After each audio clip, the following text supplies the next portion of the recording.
मुख्य स्थलाकृति के बारे में।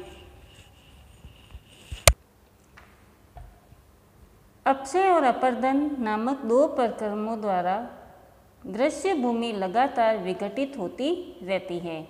हमारी पृथ्वी पर जो भी परिवर्तन होते हैं वो किसके कारण होते हैं? अपक्षय और अपर्दन के कारण।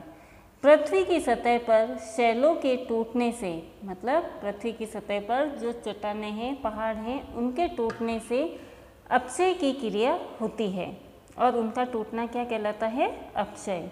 भूदृश्य पर जल, पवन एवं हिम जैसे विघटन घटकों के द्वारा होने वाले क्षय को अपर्दन कहते हैं। और जैसे पहाड़ हैं, बारिश होती रहती है या बर्फ़ पिघलती रहती है, तो उससे जो पहाड़ टूटते रहते हैं तो उसे कहा जाता है अपर्दन। वायु, जल आदि अपर्दित पदार्थों को एक स्थान से दूसरे स्थान पर ले जाते हैं और इन टूटे हुए चट्टानों को जब नदियों का पानी बहकर आता है या बारिश का पानी बहकर आता है तो अपने साथ बहाकर ले जाती है और हवा भी उन पत्थरों को उड़ाकर एक स्थान से दूसरे स्थान पर ले जाती है और फलस्वरूप एक स्थान पर निक्षेपित करते हैं और वे आगे बहते बहते एक स्थान पर इकट्ठे होते जाते हैं। अपर्दन एवं निक्षेपण के ये प्रक्रम पृथ्वी के धरातल पर विभिन्न स्थलाकृतियों का निर्माण करते हैं और इसी अपर्दन और निक्षेपण के द्वारा हमारी पृथ्वी पर अलग अलग जगह पर ये मिट्टी, कंकर इकट्ठे होते रहते हैं और एक नए स्थल का निर्माण हो जाता है। तो आ गया बच्चों समझ में कि पृथ्वी की सतह पर जो शैल टूटती है, पहाड़ टूटते हैं, तो वो क्या कहलाता है? अपक्षय। और नदी, पवन, बारिश का पानी, तो ये सब जब चट्टानों पर गिरती है और गिरते गिरते जब ये अपने साथ बहते बहते अपने साथ मिट्टी और कंकर इकट्ठे करके लेकर आते हैं तो वो कहलाता है अपर्दन। और वही मिट्टी और कंकर एक जब बहते बहते दूसरे स्थान पर जाकर इकट्ठे हो जाते हैं तो वो कहलाता है नई स्थलाकृति। ठीक है। अब है नदी के कार्य। नदी के जल से दृश्य भूमि का अपर्दन होता है। अब नदी भी बहती है और बहती है तो वो अपनी पृथ्वी पर अलग अलग तरह से अपर्दन करती है और परिवर्तन होते हैं। जब नदी किसी खड्डे ढाल वाले स्थान से अत्यधिक कठोर शैल या खड्डे ढाल वाली घाटी में गिरती है, अब जैसे ये देखो ये नदी, ठीक है, अब ये ऊपर वाला कैसा पर्वत है? एकदम कठोर है और लेकिन आज जब ये गिर रही है तो यहाँ पर नीचे क्या है? एकदम मृदु शैल है, मतलब कच्ची मिट्टी की परत बनी हुई है।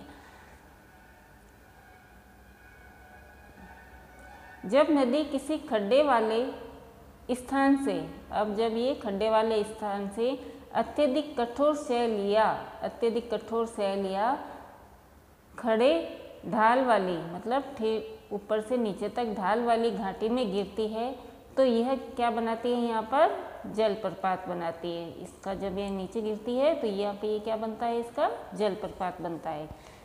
जब नदी मैदानी क्षेत्र में प्रवेश करती है और यहाँ से जब ये नदी यहाँ पर जलप्रपात बनाकर जब नदी यहाँ समतल जगह पे आ जाती है तो मैदानी क्षेत्र में प्रवेश करती है तो वह मोड़दार मार्ग पर बहने लगती है और जहाँ फिर उसे रास्ता मिलता है, आधे इधर भी बह जाती है, थोड़ी इधर भी बह जाती है, जहाँ उसे मोड़ मिलता है उस मोड़ के आधार पर नदी बहती रहती है। नदी के इन्हीं बड़े मोड़ों को विसर्प कहते हैं और नदी इस तरीके से जैसे उसे रास्ता मिलता है वो ऐसे बहती रहती है तो इसे क्या कहा जाता है? विसर्प कहते हैं, जैसे सांप के जैसे। ठीक है।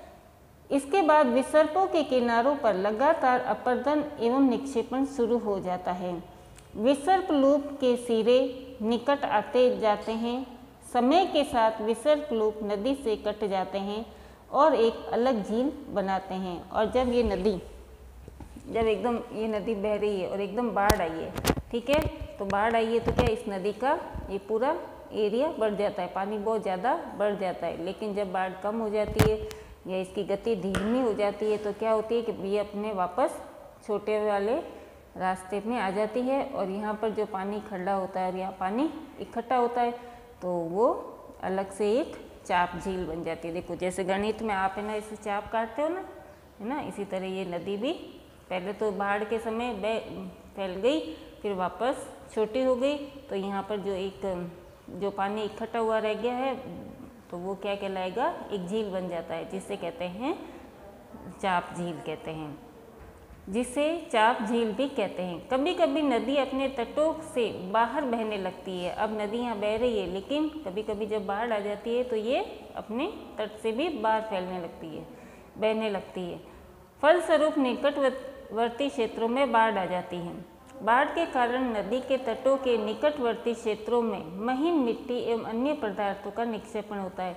और ये नदी जब यहाँ से बहकर अपने साथ मिट्टी और कंकड़ बहाकर लेके आ रही है, लेकिन जब बाढ़ आ जाती है तो ये नदी पूरी क्या है ना, यहाँ तक फैल जाती है, और फैलती है तो इसके साथ जो मिट्टी कंकड़ होते हैं वो भी यहाँ फैलकर इधर भी चले जाते हैं और यहाँ पर भी इकट्ठे हो जाएंगे, यहाँ पे भी इकट्ठे हो जाते हैं, यहाँ पे भी इकट्ठे हो जाते हैं। ऐसी मिट्टी एवं पदार्थों को अपवाद अवसाद कहते हैं। इससे समतल उपजाऊ बाढ़ग्रस्त मैदान का निर्माण होता है और इस तरीके से यहाँ पर एक समतल मैदान का निर्माण होता है जहाँ की मिट्टी बहुत ही उपजाऊ होती है। नदी के उत्थित तटों को तटबंध कहते हैं। समुद्र तक पहुँचते पहुँचते नदी का प्रवाह धीमा हो जाता है। अब ये नदी यहाँ ऊपर से हिमालय से गिर के आ रही है, आते आते ही गंगा के मैदान में आई है और भी कई जगह बहते बहते ही जब ये समुद्र में प्रवेश करती है, ठीक है, तो इसकी गति बहुत ही धीमी हो जाती है। जैसे देखो कोई छोटा सा बच्चा है, वो जन्म लेता है तो कितना तेज़ दौड़ता है, भागता है, करता है, जवान होता है, फिर जब वो बूढ़ा हो जाता है तो उसकी सारी क्रियाएं धीमी हो जाती है। इसी तरह जब नदी एंड में समुद्र में गिरने वाली होती है तब इसकी गति बहुत ही धीमी हो जाती है। तो नदी भी बहते बहते आते आते थक जाती है और लास्ट में आते जब इसका समुद्र में प्रवेश होता है उस समय ये बहुत ही धीमी गति में हो जाती है तथा नदी अनेक धाराओं में विभाजित हो जाती है। और यहाँ पर ये नदी क्या करती है, जब यह समुद्र में मिलने वाली होती है ना, तो ये क्या करती है, अलग अलग धाराओं में विभक्त हो जाती है। क्योंकि जब ये अपने साथ मिट्टी और कंकड़ बहा कर लेकर आती है तो यहाँ पर ये क्या होते हैं, सारे कंकड़ मिट्टी इकट्ठे हो जाते हैं, जिसके कारण ये अलग अलग भागों में विभाजित हो जाती है, जिसको वितरिका कहते हैं। अब ये देखो ये नदी यहाँ पर बहती बहती आई है, मुख्य नदी, अब यहाँ पर आते आते ये यहाँ पर अलग अलग भागों में विभाजित हो जाती है, जिसे वितरिका कहते हैं। यह नदी इतनी धीमी हो जाती है कि यह अपने साथ लाए मलबे का निक्षेपण करने लगती है और जो अपने साथ मिट्टी वगैरह कंकड़ सब लेके आती है वो यहाँ पर इकट्ठे हो जाते हैं। प्रत्येक वितरिका को अपने मुहाने का निर्माण करती है। सभी मुहानों के अवसादों के संग्रह से डेल्टा का निर्माण होता है। जब ये जहाँ से ये नदी समुद्र में मिलती है वहाँ पर क्या बनता है, डेल्टा।